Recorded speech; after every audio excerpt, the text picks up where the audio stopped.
కంటి అద్దాల నుండి శాశ్వత విముక్తి పొందండి. లాసిక్ సర్జరీ 14,000 మాత్రమే. వివరాలకు సంప్రదించండి. నమస్కారం ప్రియా చౌదరి గారు. నమస్తే. సోషల్ మీడియాలో ఒక్కొక్క చిన్న వీడియో, అది ఒక లెజెండరీ ఫ్యామిలీ నుంచి వచ్చినటువంటి ఒక వీడియో, అటు మనోజ్ గారు కానివ్వండి, విష్ణు గారు కానివ్వండి, దీనికి సంబంధించిన ఒక కాన్వర్జేషన్ వీడియో బయటికి రావడం జరిగింది. దాని మీద రకరకాల కథనాలు అయితే మనం చూస్తూ ఉన్నాం. అందరూ అంటూ ఉంటారు కదా, ఎంట గెలిచి రచ్చ గెలవండి అని చెప్పేసి. ఈ విధంగా రచ్చకొచ్చేటప్పటికే డిస్కషన్స్ ఎక్కువ స్టార్ట్ అవుతూ ఉంటాయి కాబట్టి అడుగుతున్నాను, ఏ విధంగా తీసుకోవచ్చు అంటారు? ఎందుకంటే ఇన్ఫ్లుయెన్షియల్ ఫ్యామిలీ ఎందుకు అని అంటే వాళ్ళకి విద్యా సంస్థలు కూడా ఉన్నాయి, పిల్లలు కూడా అక్కడ చదువుతున్నారు అంటే ఇటువంటి చూసిన తర్వాత ఆటోమేటిక్ కొంత ఇన్ఫ్లుయెన్స్ అయ్యేటువంటి అవకాశం ఎక్కువ ఉంటుంది. అందుకే అడుగుతున్నా. కాదండి, చాలా ఇన్ఫ్లుయెన్స్ అవుతుంది. మీ ఒపీనియన్ ఏంటండి ఓవరాల్ దాని మీద? ఏమి లేదు నాగరాజ్ గారు, పండిత పుత్ర పరమ సుంఠ అని ఆయనేమో ఇటుక ఇటుక ఇటుక పేర్చుకుంటూ అంతటి సామ్రాజ్యాన్ని నిర్మించాడు. ఒక పెద్ద విశ్వవిద్యాలయాన్ని ఏర్పాటు చేస్తే వీళ్ళు దాన్ని కూల్చేసే పనిలో ఉన్నారు. ఇది మాత్రం నేను స్ట్రైట్గా చెప్తానండి. ఎందుకంటే కష్టం విలువ వీళ్ళకి తెలిసి ఉంటున్నట్టయితే ఆయన చూడండి, బయట రాజకీయాలు చేస్తాడు, ఎక్కడన్నా ఏదన్నా ఉన్నా వివాదాలు ఉన్నా కూడా ఆ వివాదాల్లో తలదూర్చినా అతను ఎక్కడా కూడా నటుడుగా కానీ తన ప్రొఫెషన్లో నటుడుగా తన ప్రొఫెషన్ని కానీ తన యొక్క వ్యాపార సంస్థలైనటువంటి విద్యా సంస్థల్లో కానీ ఎక్కడా కూడా ఆయన బ్యాలెన్స్ తప్పలేదు. చూడండి, ఎన్నో వివాదాలు ఆయన చుట్టూ పొద్దున్న లెగిస్తే తిరుగుతాయి, మనం చూస్తూనే ఉంటాం.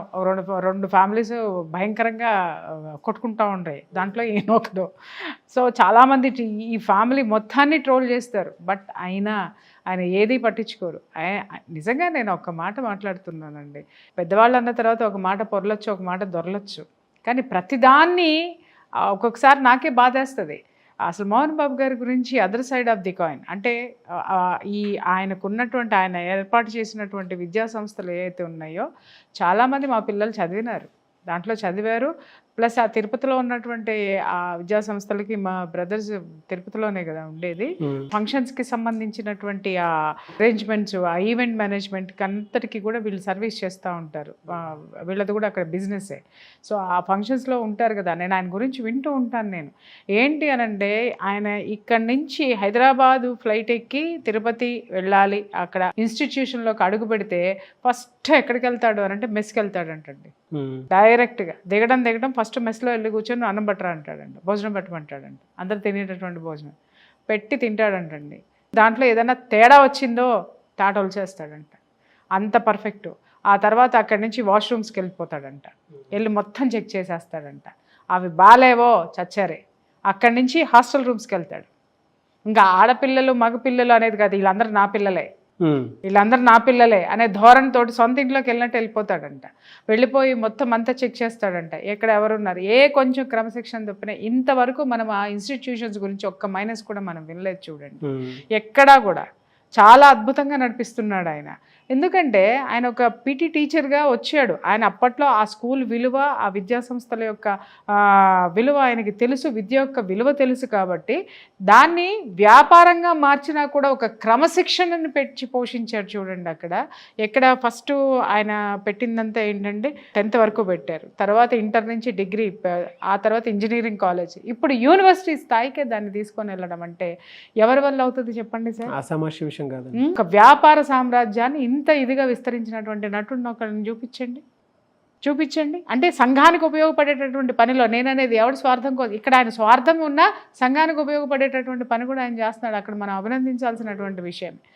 ఇంత ఆయన ఎంత స్వకార్యం రెండు. ఇంకొకటి ఏంటంటే, ఆయన ఎంత వివాదాల్లో ఉంటాడో అంత వివాదాస్పదమైనటువంటి వాటిని కూడా చిటికలో పరిష్కరించగలిగేటటువంటి రాజకీయం తెలిసినటువంటి వ్యక్తి. నేను చూస్తున్నాను కదా, ఎన్ని సంవత్సరాల నుంచి మీడియాలో ఉన్నా, తర్వాత ఇండస్ట్రీ గురించి తెలుసుకున్నా, ఏది తెలుసుకున్నా ఆయన చూస్తున్నాం కాబట్టి వి నో దట్.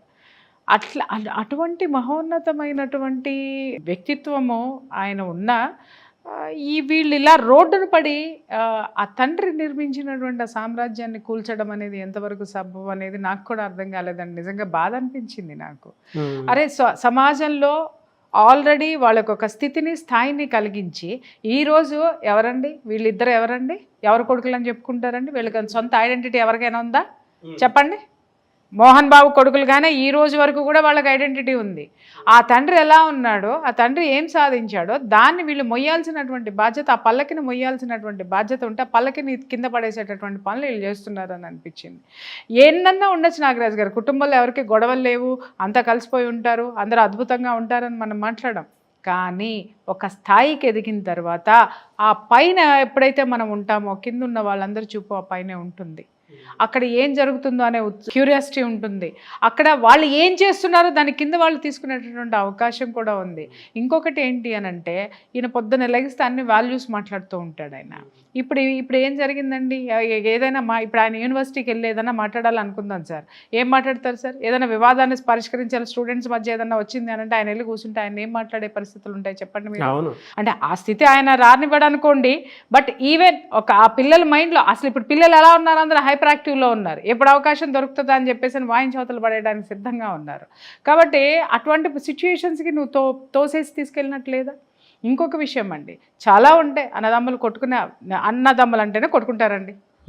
అన్నదమ్ములు కలిసి ఉంటారని ఎప్పుడు అనుకో, కలిసి ఉండాలి అనే ఎందుకు రాస్తారంటే అది ఎట్టగా విడిపోతున్నారు అనేటటువంటి వాక్యం ఉంది. కాబట్టి అన్నదమ్ములు కలిసి ఉండవాలను, సుఖ సంతోషాలతో ఉండరు, ఉమ్మడి కుటుంబం ఉండవాలని ఇవన్నీ చిన్నప్పటి నుంచి ఎందుకు నూరు పోసారంటే ఖచ్చితంగా కొట్టుకు సస్తారు.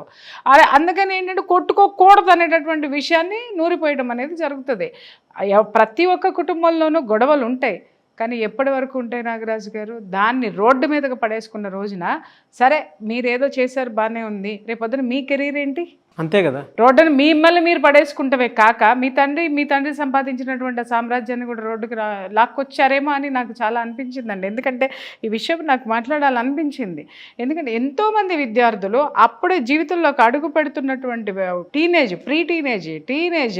తర్వాత యంగ్స్టర్స్ అందరూ కూడా వీళ్ళ కింద ఉన్నప్పుడు ప్రతి ఇంట్లో ఏదన్నా గొడవ జరిగింది అని అంటే వీళ్ళని దీని కింద తీసుకొని వాళ్ళే గొడవ ఆడుకుంటున్నారు, వాళ్ళకే ఉన్నాయి గొడవలో, పెద్ద ఇది ఒక లెక్క అనేటటువంటి లక్షణాలు ఉంటాయి.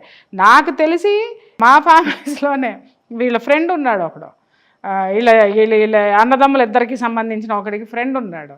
వాడు ఒక అమ్మాయిని ప్రేమించి ఏదో పెళ్లి చేసుకుంటాను నానా గొడవలు ఇది చేస్తే, ఒరే నాయన నువ్వన్నా చెప్పురా మా అబ్బాయి ఇట్లా చెడిపోతున్నాడు అని చెప్పేసానంటే వాడు ఏదో చెప్పబోతే, ఒరే నువ్వు చేసింది ఏంటో ప్రేమించే కదా పెళ్లి చేసుకున్నా, నాకేం చెప్తావు అని వీడి ఎదురు తిరిగిన క్షణం వాళ్ళు ఫేస్ చేశారు. అది రేపొద్దున సమాజం నుంచి నీ సొంత ఫ్రెండే నిన్ను వ్యతిరేకించి నువ్వు చేసిన పనిని మళ్ళీ తిప్పి నువ్వేదో మంచి చెప్పబోతే నువ్వేం చేసావురా అని నీకు ఏలెత్తి చూపించినప్పుడు రేపొద్దు నీ సమాజం మొత్తం నీ కుటుంబం ఏంటని ఏలెత్తి చూపించదా? నువ్వు ఒక స్థాయికి వచ్చినప్పుడు ఉండొచ్చు, కోపాలు ఉండొచ్చు, కానీ దాన్ని కంట్రోల్ చేసుకోలేనటువంటి నిస్సహాయ స్థితిలో ఉన్నావా, అసహాయ స్థితిలో ఉన్నావా, లేకపోతే మూర్ఘత్వంలో ఉన్నావా, దేంట్లో ఉన్నావని అర్థం చేసుకోవాలి. అంటే మీకు డబ్బు ఉంది కదా అని చెప్పేసి అని అందరూ మీకు గౌరవం ఇస్తున్నారు కదా అని చెప్పేసి అని మీరందరూ అక్కడ కూర్చొని సమాజానికి ఏమి ఇద్దామనుకుంటున్నారు మీరు మెసేజ్? మీకు 1,00,000 గొడవలు కొట్టుకుని సావండి, కానీ మీ వెనక వాళ్ళ విద్యా సంస్థలోనే వాటిల్లో మా పిల్లలు చదువుతున్నారు, మిమ్మల్ని చూసి నేర్చుకునేటటువంటిది ఉంది. కాస్త అది జ్ఞానం పెట్టుకోండి, కాస్త కొద్ది గొప్ప ఉంటే ఆస్తులు ఉంటే 4 పూట్ల తినండి, 4 పూట్ల ఇంకా ఏమన్నా చేసుకోండి, ఎంజాయ్మెంట్ చేసుకోండి, ఇంకెక్కడికన్నా పోండి. బట్ మిమ్మల్ని చూసి నేర్చుకునే తరం ఉంది, అది గుర్తుపెట్టుకోవాలి. ఎవరైనా సరే ఎప్పుడైనా వాళ్ళ నాన్న దేనికైనా ఏదైనా రాజకీయ విషయాలు ఉంటే రోడ్డు మీదకి వచ్చాడు, కానీ కుటుంబ విషయాలు ఎప్పుడైనా రోడ్డు మీద పెట్టినాడా, లేకపోతే ఆ స్థాయికి వచ్చాడు? ఇంకా పిల్లలకి కావాలంటే ఒకడేమో మా అసోసియేషన్ ప్రెసిడెంట్గా చేశాడు, ఆయన ఎఫర్ట్స్ అన్ని పెట్టి, ఇంకొకటి ఎట్ట ఎదగాలి అనుకుంటే దాని మీద రాజకీయాల్లోకి వెళ్ళాలి అనుకుంటే పూర్తి స్వేచ్ఛాస్వతంత్రాలు ఇచ్చాడు. ఇంకేం కావాలండి? ఇంకా అక్కడ ఏం కావాలని కొట్టు వస్తున్నారా వీళ్ళిద్దరూ? తినదరక్క కొట్టుకుంటున్నారు అని అనుకోవాలా? ఈ మాటలు మాట్లాడడం అనేది బాధ కలిగించవచ్చు, కానీ మేము ఆయన్ని గొప్ప వ్యక్తిగా మేము చూసాం కాబట్టి మాకు బాధ అనిపిస్తుంది. కాబట్టి మీరు రచ్చకి వచ్చి ఆయన పరువు ప్రతిష్టలు రోడ్డు పాలు చేయొద్దు దయచేసి. అలాగే మా పిల్లలందరూ మీ విద్యా సంస్థల్లో చదువుతున్నారు, సో మీరు ఇట్లా రోడ్డు మీద పడితే రేపొద్దున ఏంటి? మేమే ఎవరిని చూపించి వాళ్ళకి చెప్పాలా? మరి ఎలా అండి, అంటే దీనికి ఏ విధంగా బాధ్యత వహించాల్సినటువంటి అవసరం ఉందంటే? ఖచ్చితంగా వహించాలి నాగరాజు గారు. ఆ పోస్ట్ పెట్టినటువంటి పెద్ద మనిషి, ఆ రచ్చ చేసినటువంటి పెద్ద మనిషి ఇద్దరు వచ్చి కూర్చొని కాస్త సోషల్ మీడియాలో ఆయన రచ్చ అంతా జరిగిందంతా చూశారు కదా, జనాలందరూ ఏం మాట్లాడుకుంటున్నారు అనేది చూశారు, మీడియాలన్నీ ఎలా ఇది అవుతుందో చూశారు. మీకు ఎంత డ్యామేజ్ జరిగిందో ఇవాళ మీరు కొంచెం గుర్తిస్తే మీకు మాత్రమే కాదు, మీ వెనుకున్న సంస్థలో ఉన్నటువంటి ఆ విద్యార్థులకు కూడా మీరు రేపొద్దున మోడల్స్ అవుతారు. మంచి రాజకీయవేత్త అయ్యాడనుకోండి, రేపొద్దున వీళ్ళిద్దరు రాజకీయ నాయకులు అయితే వీళ్ళని రోల్ మోడల్గా తీసుకుంటారు, వ్యాపారవేత్తలు అయితే రోల్ మోడల్గా తీసుకుంటారు, ఇట్లా వీధిని పడి కొట్టుకునే వాళ్ళని రోల్ మోడల్గా తీసుకుంటారు అని మాలాంటి తల్లులకు భయం. అర్థమైందా? కాబట్టి వస్తాయి పొరపాట్లు, గొడవలు ఎక్కడో ఒక చోట డెఫినెట్గా వస్తాయి నాగరాజు గారు. సో ఇదంతా జరిగింది. ఇప్పటికైనా వాళ్ళు కళ్ళు తెరిచి కొంచెం మనం సమాజంలో ఉన్నాం, నలుగురికి దారి చూపించేటటువంటి దీంట్లో ఉన్నాం, కాస్త కాంప్రమైజ్ అయ్యి ఆ యొక్క కాంప్రమైజ్ అయినటువంటి ఇష్యూని కనీసం ప్రెస్ మీట్ అన్న పెట్టి ఆ సఖ్యతను చూపిస్తే బాగుంటుంది. అలాగే ఇప్పుడు ఆయన మోహన్ బాబు గారి ఇష్యూ తీసుకుంటే ఆయన మాత్రం ఏం చేస్తాడు చెప్పండి. ఇప్పుడు అది సహజం, ఇల్లు అన్న తర్వాత కొడుకులు అన్న తర్వాత గొడవలు అన్న తర్వాత సహజం. ఆయన బాధ మా అందరి బాధ, ఆయన బాధ ఏంటి అని అంటే ఆయన ఆషామాషి ఆయన ఇంటి పక్కన ఆయన ఇంటి ఎదురుకుండా ఆయన లేకపోతే ఒక చిన్న చితక మనిషి అంటే ఇవన్నీ సహజంలో ఆయన కొట్టి పడేస్తారు. రేపొద్దున ప్రతి ఒక్కళ్ళు ఆయన కొడుకుల్ని ఒక ఎగ్జాంపుల్స్ తీసుకొని ఈ విధంగా రోడ్డును పడి కొట్టుకుంటా ఉంటే ఏం చేస్తారు చెప్పండి. కాబట్టి బాధ్యత ఆయనకు కూడా ఉంది. వాళ్ళిద్దరితోటి కలిపి ప్రెస్ మీట్ పెట్టి కాస్త కొంచెం ఏమన్నా నచ్చజెప్పి వాళ్ళిద్దరిని నచ్చజెప్పి కలిపితే కాస్త మనం కూడా చూసి ఆనందిద్దాం. ఎస్, అది ఆయన డెఫినెట్గా చేస్తారులేండి. కాకపోతే ఎక్కడ ఏం జరుగుతున్నాయనేది తెలియదు కదా. ఈ రోజుల్లో పిల్లలు ఎట్లా తయారవుతున్నారు అని అంటే సంపాదన తల్లిదండ్రులు తినున్నో రోడ్డుకి కొట్టుకొని ఒళ్ళు బలు పనులు చేసేది మాది అన్నట్టుగా నిలబెట్టేది పక్కన పెడితే కూలదోసేది దాని ప్రయత్నాలు మాత్రం చాలా జరుగుతున్నారు పిల్లలందరూ కూడాను. కాబట్టి తెలుసుకోండి, ఒక్కొక్క ఇటుక పేర్చి మీ తండ్రి ఎంత గొప్పగా ఆ సామ్రాజ్యాన్ని నిర్మించి మీకు ఇచ్చినారయ్యా, మీరు ఎందుకు రోడ్డు మీద పడుతున్నారు నాకు అర్థం కాక అడుగుతాను. ఆయన కనీసం ఆయన కోసం అన్నా, ఆయన మీ తల్లిదండ్రుల కోసం అన్నా కనీసం సమాజంలో కాంప్రమైజ్ అవ్వండి. కాంప్రమైజ్ అయ్యి ఒక మెసేజ్ జనాలకు పంపించండి. ఇది మీకు కూడా మంచిది కాదు. రాజకీయంగా వీళ్ళు వద్దామని అనుకుంటున్నారు, ఇట్లా కొట్టుకొని రోడ్డు మీదకి వస్తే రౌడీల్లాగా ఉంటారు. రాజకీయం జనాలు ఏం అర్థం చేసుకుంటారండి వీళ్ళని? ఏ కోణంలో వీళ్ళని? ఆయనేమో చూడండి మా బంధువులు నెట్టగొడుతున్నాడు అని పోస్ట్ పెట్టేవాడు ఏం రాజకీయ నాయకుడు అవుతాడు నాగరాజు? తిప్పిరాళ్ళకు తన్ని బయటపడేసి ఎందుకు ఇంటి మీదకి వస్తున్నావు అని మాకు కొట్లాడి ఉంటున్నట్టయితే అది బాగుండేది. మీరు కొట్టు సావండి అండర్ కరెంట్గా ఏదున్నా. ఎందుకు పబ్లిక్ మీకున్న కక్షలకి పబ్లిక్ చేసి మళ్ళీ మేము రాజకీయ నాయకులు అవుతాం, మళ్ళీ మేము వ్యాపారవేత్తలు అవుతాం, మళ్ళీ మేము రోల్ మోడల్స్గా ఉంటాం, మేము చాలా గొప్ప వాళ్ళం, ఇవన్నీ ఎందుకండి? మీకు ఈ both sides of the coin మీరు చూపిస్తూ ఉంటే ఏది తీసుకుంటారు జనం? ఇటు వాళ్ళు ఇటు తీసుకుంటారు, ఇటు వాళ్ళు ఇటు తీసుకుంటారు. ఇంకొకటి ఏంటంటే అర్థం కానాడు ఏంటంటే ఇది నిజమా అని వాడు కొట్టుకు వస్తాడు. ఇంకొకటి ఏంటంటే ఏది కావాల్సింది వాడు తీసుకోడు, నెగిటివ్ ఎక్కువ చూస్తాడు. నెగిటివ్ షేడ్స్ చూసేవాడు ఈ సమాజంలో ఎక్కువ ఉన్నారు ఈ రోజున.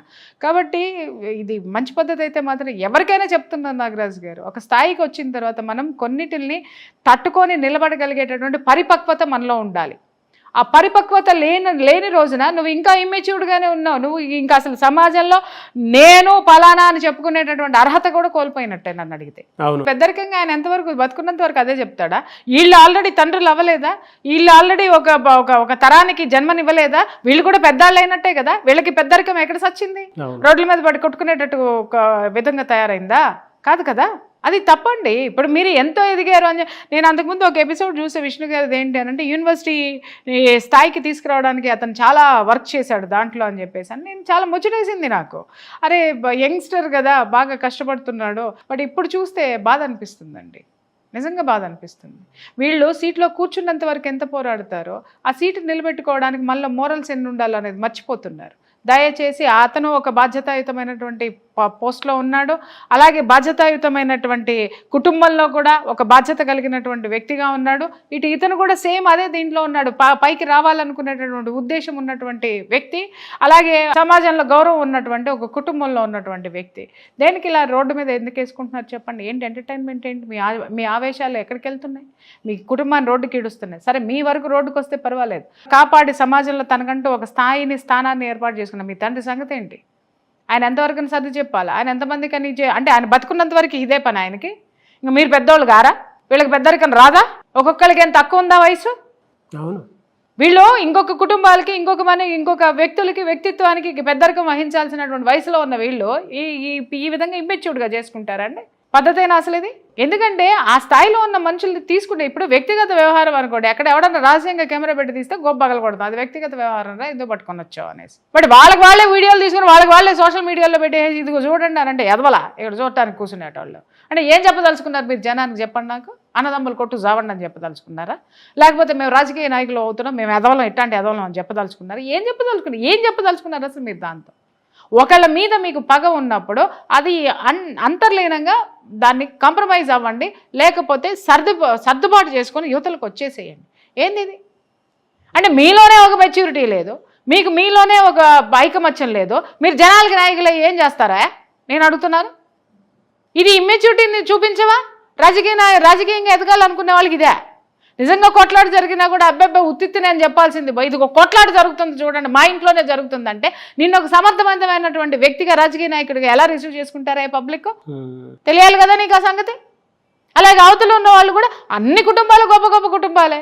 ఎవడన్నా రోడ్డును పడ్డా పోని, వాళ్ళు చేసుకున్న వాళ్ళు కానీ వాళ్ళు ఇది కానీ ఇటు రోడ్డును పడ్డారా ఎవరన్నా? ఎందుకు పడుతున్నారు వీళ్ళు? విలువలు లేక, విలువలు తెలియక, కుటుంబ వ్యవస్థ గురించి తెలియక అందరికీ ఉన్నాయి కొట్లాట్లు. ఎందుకు లేవండి? ఇద్దరు అన్నదమ్ములు ఏ ఇంట్లో ఉన్నా అన్ని ఖచ్చితంగా ఉన్నాయి. కానీ ఇట్లా యథవతనంగా రోడ్డు పారేసుకున్న వాడు ఎవడు కూడా బాగుపడలా నన్ను అడిగితే. అది కాక ఒక బాధ్యతాయుతమైనటువంటి పదవుల్లో ఉన్నారు, పనిలో ఉన్నారు. మీరు ఈ విధంగా మిమ్మల్ని మీరు బయట వేసుకొని రోడ్డు మీదకి చూపిస్తూ ఉంటే బాధేస్తుందండి.